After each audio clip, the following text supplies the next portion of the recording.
తాళరేవు గ్రామం. ఇక్కడ అయ్యప్ప స్వామి భక్తులు అత్యంత భక్తి శ్రద్ధలతో వారు చేస్తున్నారు. ఈ రోజున తాళరేవు మండల జడ్పీటీసీగా ఈ గ్రామంలో ఇక్కడ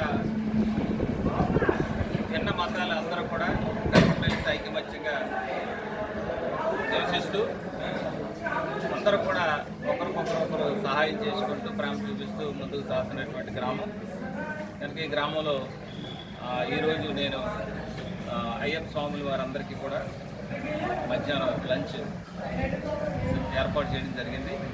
అలాగే ఇక్కడ ఉన్నటువంటి క్రైస్తవ సోదరులు, అలాగే ముస్లిం సోదరులు వారి ఇఫ్తార్ కార్యక్రమాల్లో, ఇక్కడ క్రిస్మస్ కార్యక్రమాల్లో అందరూ కూడా కుల మతాలకు అతీతంగా పాల్గొంటూ ఒక దేశ మన భిన్నత్వంలో ఏకత్వం అనేటువంటి దానికి నిరూపణగా ఈ గ్రామంలో అందరూ ఉంటున్నాం. కనుక ఈ స్వాముల వారంతా కూడా ఈ ఆతిథ్యాన్ని స్వీకరించి వారందరూ కూడా సంతోషంగా వారు కేరళ అయ్యప్ప స్వామి గుడికి త్వరలో వారు వెళ్ళి మన సురక్షితంగా రావాలని మేము కొంచెం కోరుకుంటూ మాకు ఈ అవకాశం వచ్చినందుకు పెద్దలందరికీ కూడా మా ప్రత్యేకంగా స్వామివారికి, అలాగే మన స్థానిక చలపతికి, అలాగే భాస్కర్ శర్మ గారు, మరి పంతులు గారు, మా స్నేహితులు క్లాస్మేట్ వారికి, అలాగే కేడీ గారికి, అలాగే పొన్నార్ శర్మ గారు, ఇంకా ఇచ్చేసిన పత్రిక మాటలందరికీ కూడా పెద్దలందరికీ మాకు థ్యాంక్ యూ.